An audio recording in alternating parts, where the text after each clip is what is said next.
Friends, ಇವತ್ತು ಬಸ್ಸಾರು ಮಾಡ್ತಿದ್ದೀನಿ. ಯಾವ ರೀತಿ ಮಾಡ್ತೀನಿ ಅನ್ನೋದನ್ನು ತೋರಿಸ್ಕೊಡ್ತೀನಿ ಬನ್ನಿ. ಸ್ವಲ್ಪ ಜನ ಇದ್ರಿಗೆ ಉಪ್ಸಾರು ಅಂತಲೂ ಕರೀತಾರೆ. ನಾನು ಇಲ್ಲಿ ಬಂದುಬಿಟ್ಟು ಹೆಸರು ಕಾಳು, ತೊಗರಿಬೇಳೆ, ಒಂದು ಸ್ವಲ್ಪ ಹುರುಳಿಕಾಳು ಹಾಕ್ಕೊಂಡು ಸ್ವಲ್ಪ ಉಪ್ಪು ಹಾಕ್ಬಿಟ್ಟು ನೀರು ಹಾಕ್ಬಿಟ್ಟು 2-3 ವಿಜಿಲ್ ಕೂಗಿಸ್ಕೊತಾ ಇದ್ದೀನಿ. ಕೂಗಿದ್ದಾದಮೇಲೆ ನೋಡಿ ಬೆಂದಿದೆ. ಈಗ ಮಸಾಲೆ ಪ್ರಿಪೇರ್ ಮಾಡ್ಕೊಳ್ಳೋಣ ಬನ್ನಿ. ಒಂದು ಸ್ವಲ್ಪ ಎಣ್ಣೆ ಹಾಕೊಂಬಿಟ್ಟು ಜೀರಿಗೆ, 1-2 ಮೆಣಸು, ಒಂದು ಸ್ವಲ್ಪ ಈರುಳ್ಳಿ ಹಾಕೊಂಬಿಟ್ಟು ಚೆನ್ನಾಗಿ ಫ್ರೈ ಮಾಡ್ಕೊಳ್ಳೋಣ.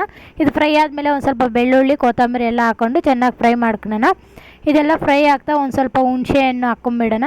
ಅದನ್ನು ಸ್ವಲ್ಪ ಫ್ರೈ ಆದಮೇಲೆ ನಾವು ಕಾಳು ಬೇಯಿಸಿಕೊಂಡಿರ್ತಕ್ಕಂಥ ಕಾಳು ಹಾಕ್ಕೊಂಬಿಟ್ಟು ಅದನ್ನು ಫ್ರೈ ಮಾಡ್ಕೊಂಬಿಡೋಣ. ಫ್ರೈ ಆದಮೇಲೆ ಒಂದು ಸ್ವಲ್ಪ 2 ಟೇಬಲ್ ಸ್ಪೂನು ಸಾಂಬಾರು ಪುಡಿ, 1 ಟೇಬಲ್ ಸ್ಪೂನ್ ಖಾರದ ಪುಡಿ ಹಾಕ್ಕೊಂಡು ಚೆನ್ನಾಗಿ ಫ್ರೈ ಮಾಡ್ಕೊಳ್ಳಿ. ಇದೆಲ್ಲ ತಣ್ಣಗಾಗೋ ತನಕ ಬಿಟ್ಬಿಡಿ. ತಣ್ಣಗಾದ್ಮೇಲೆ ಈ ನಾನು ತೋರಿಸ್ತಿದ್ನಲ್ವ ಅದೇ ರೀತಿ ರುಬ್ಕೊಂಬಿಡಿ ತರಿಯಾಗಿ. ಮತ್ತು ಬಂದುಬಿಟ್ಟು ಒಂದು ಪ್ಯಾನ್ ಇಟ್ಕೊಂಡು ಅದರೊಳಗಡೆ ಹಾಕ್ಕೊತಾ ಇದ್ದೀನಿ. ನಿಮ್ಗೆ ಎಷ್ಟು ಬೇಕೋ ಅಷ್ಟು ಮಾತ್ರ ನೀರು ಕಲಿಸ್ಕೊಳ್ಳಿ. ಒಂದು ಸ್ವಲ್ಪ ಗಟ್ಟಿಯಾಗಿ ಇರಲಿ, ಹಾಗೆ ಚೆನ್ನಾಗಿರುತ್ತೆ. ಇದಕ್ಕೆ ಕುದೀತಾ ಇರೋ ಟೈಮಲ್ಲಿ ಕೊತ್ತಂಬರಿ ಸ್ವಲ್ಪ, ಒಗ್ಗರಣೆ ಸ್ವಲ್ಪ ಹಾಕ್ಕೊಂಬಿಟ್ರೆ ಸಾಂಬಾರು ರೆಡಿ ಆಗಿರುತ್ತೆ. ಈ ವಿಡಿಯೋ ಇಷ್ಟ ಆಗಿದೆ ಲೈಕ್ ಮಾಡಿ, ಶೇರ್ ಮಾಡಿ, ಸಬ್ಸ್ಕ್ರೈಬ್ ಮಾಡೋದನ್ನು ಮಾತ್ರ ಮರಿಬೇಡಿ. ಬಾಯ್ ಬಾಯ್.